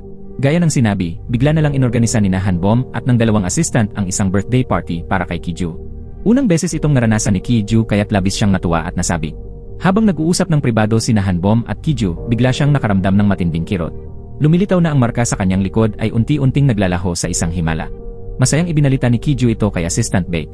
Sa kabilang banda, naghahanda si Assistant Go para sa isang date. Ngunit nabalitaan niyang malapit nang magsara ang photo studio at kailangan na rin nilang umalis sa mundong ito.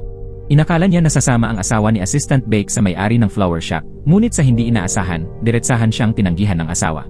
Sa araw sana ng susunod na date ni Ji-won at Assistant Go, biglang binuhusan ng sobrang trabaho ng kinamumuhiang department head si Ji-won kaya nakansela ito. Wala nang nagawa si Assistant Go kundi tumuloy na lang sa kumpanya. Labis na nais ni Ji-won na makasama si Assistant Go kahit hindi niya ito nakikita. Dahil malapit na siyang mawala, pumayag na rin si Assistant Go na bumalik agad. Samantala, pumunta si Kiju sa flower shop ayon sa kahilingan ni Assistant Baek upang mag-iwan ng ilang salita.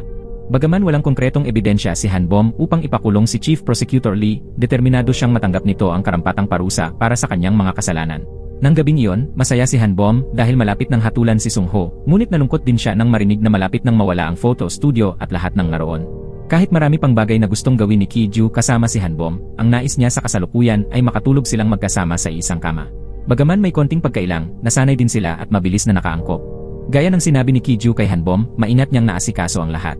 Sa wakas, natanggap na ni Sung-ho ang nararapat na hatol at naranasan ang galit ng publiko. Habang ipinagdiriwang ang tagumpay, pinaalalahanan din ni Kiju ang kanyang dalawang assistant na maghanda sa kanilang pag-alis. Gaya ng inaasahan, gabi-gabi ay tinotormento ng mga demonyo si Prosecutor Lee. Dahil gumagawa siya ng ingay, bugbog sarado rin siya ng mga kapwa preso. Pagkatapos ng lahat, nagkaroon ng totoong buhay mag-asawa sina Kiju at Hanbom. Kumakain, umiinom at lumalabas silang magkasama. Si Assistant Baek, na muntik nang maging demonyo dati, pinili ang isang magandang araw upang tuluyan ng lisanin ang mundong ito. Bago umalis, binilhan ni Assistant Baek si Assistant Go ng napakagandang relo, at hiniling din niya kay Kiju na iabot sa kanyang asawa ang mga papeles ng diborsyo. Dumating din ang may-ari ng flower shop upang kausapin sina Ray tungkol sa pagkikita niya sa yumaong asawa nito. Habang abala si Hanbom sa trabaho at si Assistant Go ay nasa date, si Kiju naman ay nagplano na ihatid si Assistant Baek sa kanyang pamamaalam. Ngunit may kakaibang nangyari. Biglang hindi na makakuha ng litrato ang kamera. Lumabas na nakapasok na pala ang demonyo sa photo studio.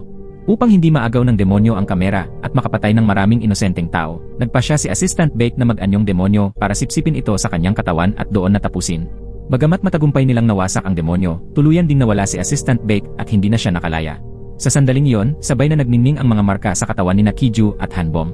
Noon, inakala ni Hanbom na tuluyan nang nawala ang sumpa, ngunit pinatunayan ng katotohanan na nananatili pa rin ito. Bago pa man maintindihan ni Kiju ang nangyayari, bigla siyang tinangay ng malakas na hangin palabas ng photo studio. Sa oras na yon, nakabalik na rin si Hanbom sa kanilang tahanan. Nang makita niya ito, napaiyak si Kiju na parang bata dahil sa pagkawala ni Assistant Baek. Kinabukasan, nagtungo sina Kiju, Hanbom, at Assistant Go sa templo upang magsindi ng insenso para kay Assistant Baek. Labis na nabagabag si Assistant Go sa biglaang paglisan ng kasama. Ilang ulit sinubukan ni Kiju na muling buksan ang photo studio, ngunit palaging bigo.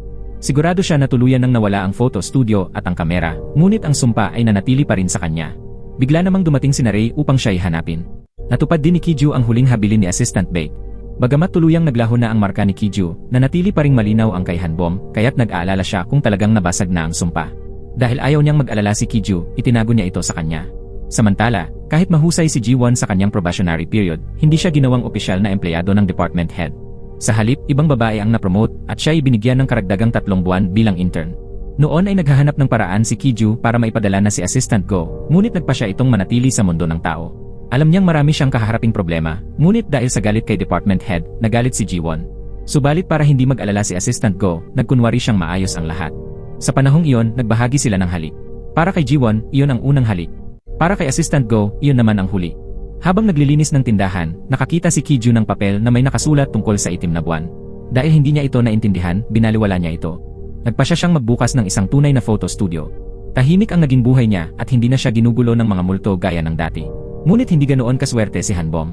Lagi siyang ginugulo ng mga multo. Ang kalagayan niya ay katulad ng dinanas noon ni Kiju. Kahit anong payo ni Ji-won, tumanggi pa rin siyang sabihin ito kay Kiju. Isang araw, bibili sana ng gamot si Kiju para kay Hanbom nang biglang tumigil ang oras at dumating sa harapan niya ang Grim Reaper. Noon niya nalaman na inako ni Hanbom ang sumpa na dapat ay para sa kanya.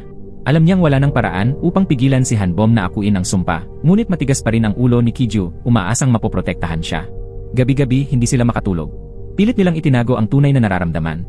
Para magkaroon ng katahimikan sa trabaho, sinunod ni Hanbom ang kahilingan ng babaeng multo na sumusunod sa kanya nitong mga araw. Samantala, nagsikap din si Kiju na maghanap ng paraan upang mabuhay si Hanbom. Ayon sa mga empleyado sa kumpanya, galit na galit si Assistant Go sa ginawa ng department head. Dahil dito, tinakot niya ang anak na babae ng department head.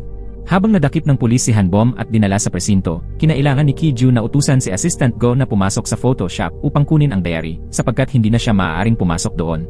Lumabas na gusto lang palang kumpirmahin ni Kiju ang papel tungkol sa itim na buwan. Kung hindi pa sinabihan ng mangkukulam si Kiju na pumunta sa presinto, baka napahamak si Hanbom. Ngunit pag-uwi niya, sinermunan siya ni Attorney Sumi. Lumabas na hindi siya nakadalo sa isang napakahalagang paglilitis. Upang maintindihan ang papel, nagpa siya si Kiju na maglakbay ng malayo. Bago umalis, iniwan niya kay Assistant Go ang pagbabantay kay Hanbom. Sa kumpanya naman, dahil sa anak ng department head, maraming naranasan si Ji-won na pang-api. Gayunpaman, hindi pa rin siya nagbitiw dahil kailangan niya ng trabaho para mabuhay. Hindi alam kung gaano kalayo o katagal, ngunit natagpuan din ni Kiju ang taong dapat niyang makilala. Kahit binalaan siya, hindi pa rin siya umatras. Mas pipiliin pa niyang isugal ang kanyang buhay. Si Assistant Go, na labis na nagmamahal kay Ji-won, ay nahirapang harapin ang sitwasyon. Habang plano pa lang nilang magkasundo matapos ang kanilang pag-uusap kahapon, biglang nawala ng malay si Ji-won. Nakita ni Assistant Go ang babaeng mahal niya sa ganoong kalagayan, ngunit wala siyang magawa. Lubos siyang nawalan ng pag-asa. Bago tuluyang tumawid sa kabilang mundo, sinadya ni Kiju na bumalik upang kausapin si Hanbom tungkol sa gagawin niya. Matapos sabihin na maari na siyang umalis ng panatag, nangako siyang babalik. 1 taon ang lumipas. Naging tanyag na lawyer si Hanbom. Ngunit sa kanyang law office, nanatiling may espasyo para sa photo studio ni Kiju. Kahit pinayuhan siya ng nakatatanda na isara na yon, mariin niyang iginiit na maghihintay siya sa pagbabalik ni Kiju. Dahil nangako ito sa kanya. 1 taon na ang nakaraan, sa isang date, ibinahagi sa kanya ni Kiju ang plano niyang tumawid sa kabilang mundo. Habang nagtatalo sila dahil sa magkaibang pananaw, tumawag si Assistant Go upang ipaalam na kailangang maospital si Ji-won. Habang pumunta si Hanbom upang kausapin ang doktor, nakatanggap si Assistant Go ng tawag mula sa department head at nagpasya siyang siya na ang humarap sa problema. Hindi siya pinigilan ni Kiju. Sa halip, lalo pa niyang hinikayat si Assistant Go na gawin ang gusto niya. Kahit tinuruan na ni Assistant Go ng leksyon ang department head, hindi pa rin ito naunawaan ang pagkakamali niya. Kaya naman, pinahiya siya ni Assistant Go sa harap ng publiko, dahilan upang pagtawanan siya ng lahat. Para bigyan ng oras na makapagpahinga si Ji-won, si Assistant Go ang umako ng lahat ng trabaho niya, at hindi lang niya tinapos ang mga ito, kundi ginawa pa niya ng napakahusay. Kinabukasan, pinuri si Ji-won ng lahat sa opisina. Nang malaman niya ang ginawa ni Assistant Go para sa kanya, labis siyang natuwa. Habang nakatayo sa pasilyo ng opisina, paulit-ulit siyang nagpasalamat sa kanya. Ipinaliwanag din niya ang mga bagay na nasabi niya noon. Upang mawala sa isip ni Kiju ang pag-alis sa mundong ito, pinilit ni Hanbom na mabuhay ng maayos at ipagpatuloy ang photo studio.